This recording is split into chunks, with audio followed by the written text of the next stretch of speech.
સ્ટોક્સની વિગત સાથે જોડાયા છે સહયોગી નીરજ અને Aarti. Good morning again. Neeraj, કયા સ્ટોક્સ આજે ફોકસમાં? જી ગુડ મોર્નિંગ. અને આજના દિવસે શરૂઆત કરીએ ગોદરેજ કન્ઝ્યુમરની સાથે. પરિણામો આવ્યા છે, સારા પરિણામો દેખાઈ રહ્યા છે. અહીંયાથી નફો જુઓ 450 કરોડ પર રહ્યો છે, પરંતુ અનુમાનથી ઓછો છે. આવક અહીંયાથી ચોક્કસથી ઘટી છે, 3,331 કરોડ પર છે, જે પણ અનુમાનથી આપણને ઓછી જોવા મળી રહી છે. એબિટા અહીંયા 724 કરોડ પર છે અને માર્જિન અહીંયા 21.8 કરોડ પર છે. જુઓ એબિટા, નફો, રેવન્યુ બધું અહીંયા આપણને અનુમાનથી ઓછું દેખાઈ રહ્યું છે, પરંતુ માર્જિનની અંદર ખાસ કરીને જે આંકડો છે અનુમાનથી સારો દેખાઈ રહ્યો છે. અને Q1નો વોલ્યુમ ગ્રોથ 10% પર અહીંયાથી આપણને રહેતો જોવા મળ્યો છે. અને સ્થાનિક કારોબારથી ઓર્ગેનિક વોલ્યુમ જે છે લગભગ 8%નો આપણને આવતો જોવા મળ્યો છે. ઇન્ડોનેશિયાની અંદર 7%નો વોલ્યુમ ગ્રોથ છે. આફ્રિકા, US અને મિડલ ઇસ્ટની અંદર વેચાણ થોડું ઘટ્યું છે, પરંતુ આ ખાસ કરીને જુઓ આ બધી જગ્યાએ અહીંયાથી આપણને સારો એવો ગ્રોથ લેટિન અમેરિકા, સાર્ક દેશો, આ બધી જગ્યાએથી જોવા મળી રહ્યો છે. એટલે એક ઓવરઓલ ગ્રોથ અહીંયાથી આવતો જોવા મળ્યો છે, પરંતુ પરિણામ જેટલા આવવા જોઈએ એટલા નથી આવ્યા. એટલે માર્જિન અહીંયાથી ચોક્કસ પોઝિટિવ છે. એટલે જોઈશું આજે અહીંયા કેવી આપણને મૂવમેન્ટ જોવા મળે છે. ખાસ કરીને જેફરીઝ જુઓ બાયકોલ આપી રહ્યા છે, 1580ના ટાર્ગેટ આપી રહ્યા છે. એમને કેવું છે કે જે ભારતીય બિઝનેસ છે એને કારણે એમના જે અનુમાનો હતા તે અનુમાનિત પરિણામ કરતાં ઓછું જોવા મળ્યું છે. જો કે અહીંયાથી આગળ જતાં ગ્રોથ ફોકસ રહેશે કંપની, એવું એમનું કહેવું છે. મોર્ગન સ્ટેનલી ઇક્વલ વેટનો કોલ આપી રહ્યા છે, 1325ના ટાર્ગેટ આપી રહ્યા છે. અને ખાસ કરીને એમનું કહેવું છે Q1 જે આવક હતી એ અહીંયાથી અનુમાનથી ઓછી જોવા મળી છે, જ્યારે એબિટા અહીંયાથી સારી રીતથી અનુમાનથી વધારે જોવા મળ્યા છે. એટલે એના પર એ લોકો ઇક્વલ વેટનું રેટિંગ આપી રહ્યા છે. એટલે ગોદરેજ કન્ઝ્યુમર પ્રોડક્ટ પર નજર રાખજો. પરિણામ થોડાક મિશ્ર છે. જોઈએ આજે અહીંયા કદાચ આપણને સારી તેજી જોવા મળી પણ શકે, કારણ કે બજાર એક તરફ ઘટવાના સંકેત આપી રહ્યું છે અને આવા સમયે આપણે જોયું છે કે FMCG સ્ટોક્સમાં ખરીદદારી હોય છે. બીજી તરફ તમને નોવાલિસના પરિણામ આવતા જોવા મળે. હવે નોવાલિસ હિન્ડાલ્કોની સબસિડરી કંપની છે જે અમેરિકાની અંદર કામકાજ કરે છે, એટલે આજે હિન્ડાલ્કોનો શેર પણ ખાસ ફોકસમાં રહેશે. Q1માં નેટ આવક 3% ઘટીને $15.1 કરોડ પર રહી છે. સ્પેશિયલ આઇટમને બાદ કરતાં નેટ આવક લગભગ 32% જેટલી વધી છે. એડજસ્ટેડ એબિટા 19% જેટલા વધીને અહીંયા વધીને $5 કરોડ આજુબાજુ રહેતા જોવા મળ્યા છે. એટલે એના પર એક ખાસ ધ્યાન રાખજો. માફ કરશો, નેટ ઇન્કમ 151 એના પર છે, એટલે એના પર એક ધ્યાન રાખજો. રોલ પ્રોડક્ટ શિપમેન્ટ અહીંયાથી 8% વધી છે અને એડજસ્ટેડ એબિટા 10% જેટલા અહીંયાથી આપણને વધતા જોવા મળ્યા છે. એટલે એના પર એક ખાસ ધ્યાન રાખજો. જે એબિટા છે એ 5 કરોડ જેટલા આપણને રહેતા દેખાયા છે. એટલે નોવાલિસના પરિણામ સારા છે અહીંયાથી. અને આપણે જોયું છે કે જ્યારે નોવાલિસના સારા પરિણામ આવે છે, હિન્ડાલ્કોમાં થોડી ઘણી તેજી આવતી હોય છે. જોકે ગઈકાલે આપણે મેટલ સ્ટોક્સની અંદર એક સારી એવી તેજી જોવા મળી હતી. બીજી તરફ કોપરના ભાવની અંદર આજે ફરી પાછો ઘટાડો છે. એટલે આ બધાની અસર આજે આપણને હિન્ડાલ્કો પર જોવા મળશે. જોકે અહીંયાથી જેફરીઝ બાયનો કોલ આપી રહ્યા છે, 825ના ટાર્ગેટ તેઓ આપી રહ્યા છે. એમનું કહેવું છે નોવાલિસનો Q1 એબિટા 19% જેટલો વધતો દેખાયો છે, પરંતુ અનુમાન હતું એનાથી થોડો ઓછો છે. અને વોલ્યુમ્સ અહીંયાથી 8% જેટલા વધતા દેખાયા છે. અને એબિટા પર ટન જે છે એ સ્લાઇટલી 3% ક્વાર્ટર જેટલો આપણને ઘટતો દેખાયો છે. એટલે એના પર એક ખાસ ધ્યાન રાખતા રહીશું. આ ઉપરાંત આપણને અપોલો ટાયરના પણ પરિણામ આવતા દેખાયા. જુઓ પ્રોફિટ અહીંયાથી 23% જેટલો ઘટ્યો છે. આવક 1.4% જેટલી વધી છે. એબિટા 13.5% જેટલા ઘટ્યા છે. અને માર્જિન 16.8%થી ઘટીને 14.4% પર જોવા મળ્યા છે. અને આ જ એવો સમય હતો કે જ્યારે રબરના પ્રાઇસીસ જે હતા તે થોડા વધારે રહેતા આપણને જોવા મળ્યા હતા, જેને કારણે જૂન એન્ડ જુલાઈ સ્ટાર્ટિંગમાં આ કંપનીઓ દ્વારા ભાવ વધારો પણ લેવામાં આવ્યો હતો. એટલે અપોલો ટાયર્સ આજે થોડુંક નેગેટિવ પરફોર્મ કરી શકે છે, કારણ કે પરિણામો અહીંયાથી આપણને નબળા દેખાઈ રહ્યા છે. બીજી તરફ એક પ્રોટીન ઇન્ડિયા પર ખાસ ધ્યાન રાખજો. અહીંયા એક મોટી બ્લોક ડીલ થવાની શક્યતા છે. સ્ટાન્ડર્ડ ચાર્ટર્ડ બેંક કંપનીમાં લગભગ 3.09% હિસ્સો વેચી શકે છે. 1750-1775ની રેન્જની અંદર અને 221 કરોડની એક આ ડીલ સાઇઝ હોઈ શકે છે. એટલે પ્રોટીન ગવર્મેન્ટ એના પર એક ખાસ ધ્યાન રાખજો. આજે અહીંયા એક મોટી બ્લોક ડીલ થઈ શકે છે. આ ઉપરાંત તમને અબાઉટ ઇન્ડિયાના પણ પરિણામ આવતા દેખાયા. જુઓ 13% જેટલી પ્રોફિટ વધ્યો છે, 5% જેટલા રેવન્યુ વધ્યા છે. એબિટાની અંદર પણ વધારો છે અને માર્જિન પણ સારા એવા વધતા જોવા મળ્યા છે. ખૂબ સારા પરિણામો છે કેપિટલ ગુડ્સ કંપની માટે. અહીંયાથી સારા પરિણામો આપણને રહેતા જોવા મળ્યા છે. અહીંયા ચોક્કસથી આગળ આપણને તેજી જોવા મળી શકે છે. બીજી તરફ ITD સિમેન્ટેશનના પરિણામો આવ્યા. જુઓ સારા પરિણામો છે. અહીંયા પણ પ્રોફિટ ઓલમોસ્ટ ડબલ થતો જોવા મળ્યો છે. 52 કરોડથી વધીને 100 કરોડ પર. રેવન્યુ અહીંયાથી 30% જેટલા વધ્યા છે. એબિટાની અંદર પણ 37%નો સારો એવો ઉછાળો છે. અને માર્જિનનો આંકડો જુઓ 8.8%થી વધીને સીધું 9.3% પર પહોંચતું જોવા મળ્યું છે. એટલે સિમેન્ટ કંપનીઓ કંપનીઓના આપણે જે પરિણામ જોયા છે એમાં આ એક સારા પરિણામ છે. અને ઘણી બધી વખત આપણે જ્યારે ચર્ચા આપણા ગેસ્ટ સાથે કરીએ છીએ ત્યારે એવું પણ કહે છે કે મિડ કેપ સિમેન્ટ કંપનીઓ પર ખાસ ફોકસ રાખવાનો છે. આજના દિવસમાં તમને અહીંયા પણ એક સારો એવો ઉછાળો આઈટીડી સિમેન્ટેશનમાં આવતું જોવા મળી શકે છે. આ ઉપરાંત ગુજરાત પીપાવાવ સારા પરિણામો છે. 61% જેટલું પ્રોફિટ વધ્યું છે.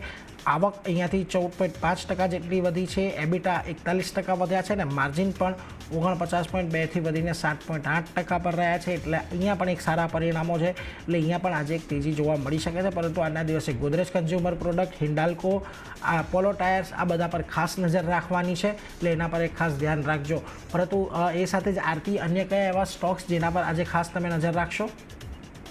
સ્ટોક છે જેમાં પરિણામનું રિએક્શન જોવા મળશે. હું શરૂઆત વેલ્સપૂન ક્રોપ સાથે કરીશ. અહીંયા જે રીતે મિશ્ર પરિણામ આવ્યા છે એને કારણે સ્ટોક ફોકસમાં રહેતો દેખાશે. પ્રોફિટ કંપનીનો 50% વધ્યો છે, પણ સામે આવક જુઓ 22.9% આવક ઘટી છે અને લગભગ 3,137 કરોડની આસપાસ પહોંચતી દેખાઈ રહી છે. એબિટાના ફ્રન્ટ પર 1.4% કંપનીના એબિટા વધ્યા છે, લગભગ 374 કરોડની આસપાસ પહોંચ્યા છે અને માર્જિન જે 9% પર હતા ત્યાંથી સુધરી અને 11% પર આપણને રહેતા દેખાયા છે. તો એક માત્ર નફો ઘટ્યો છે, પણ બાકીના ફ્રન્ટ પર એક સારા પરિણામ છે.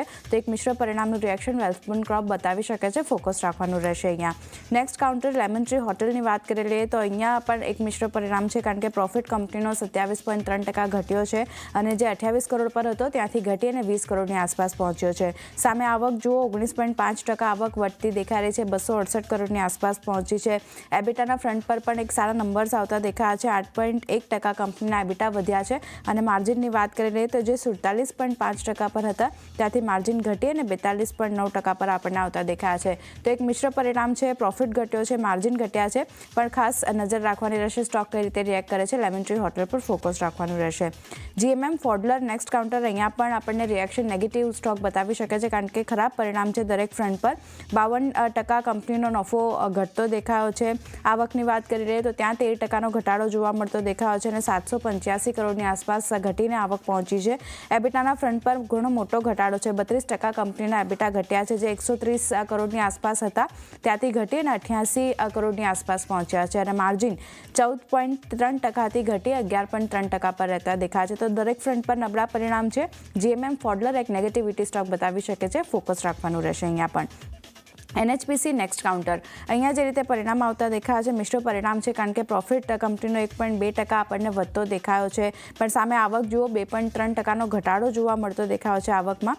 અહીંયા એબિટા જે છે તે પણ ઘટ્યા છે. 2.8% કંપનીના એબિટા ઘટતા દેખાયા છે અને ઘટીને 1,462 કરોડની આસપાસ પહોંચ્યા છે, જ્યારે માર્જિન જે 54.6% પર હતા ત્યાંથી ઘટી અને 54.3% પર આવતા દેખાયા છે. તો એક ખરાબ પરિણામ છે. NHPC નેગેટિવ રિએક્શન સ્ટોક બતાવી શકે છે. અહીંયા પણ નજર રાખવાની રહેશે.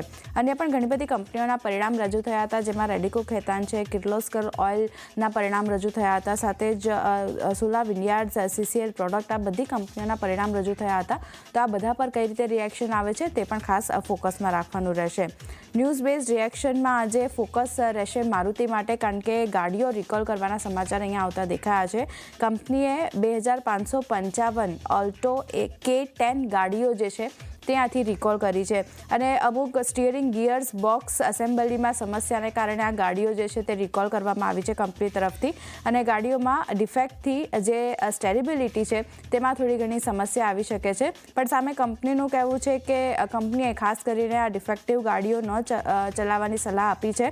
સ્ટીયરિંગ ગિયર્સ બોક્સ એસેમ્બલીને જલ્દી કંપની જે છે તે અહીંયાથી બદલશે અને સુરક્ષાને ધ્યાનમાં રાખીને આજે ગાડી રિકોલ કરવાનો નિર્ણય છે તે કંપનીએ લીધો છે અને ગાડીઓના ડિફેક્ટિવ પાર્ટ્સની ફ્રીમાં તપાસ અને બદલી કરવામાં આવશે તેવું પણ કંપની તરફથી કહેવામાં આવ્યું છે અને ડિફેક્ટિવ ગાડીઓના કંપનીના અધિકૃત ડીલર વર્કશોપ જે છે તેમાં લઈ જવાની સલાહ જે છે તે કંપની તરફથી આવતી દેખાઈ રહી છે.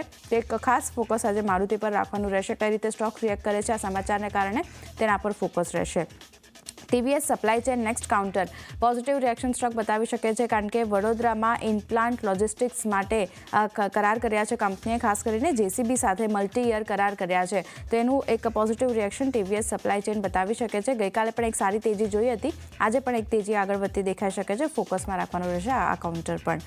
UPLની વાત કરી લઈએ તો અહીંયા પણ પોઝિટિવ રિએક્શન આજે સ્ટોક બતાવી શકે છે, કારણ કે ઓસ્ટ્રેલિયાના હાઈકોર્ટથી UPLને એક મોટી રાહત મળતી દેખાઈ રહી છે અને ઓસ્ટ્રેલિયાની હાઈકોર્ટે જે એડવાન્ટા સીડ્સ છે તેની તરફેણમાં નિર્ણય આપ્યો છે અને એડવાન્ટા સીડ્સ જે છે તે ખાસ કરીને યુપીએલની સબસિડરી કંપની છે. તો એક સબસિડરી કંપનીને રાહત મળી છે અને કારણે થોડું ઘણું પોઝિટિવ રિએક્શન યુપીએલ પર પણ જોવા મળી શકે છે. ફોકસ રાખવાનું રહેશે અહીંયા પણ.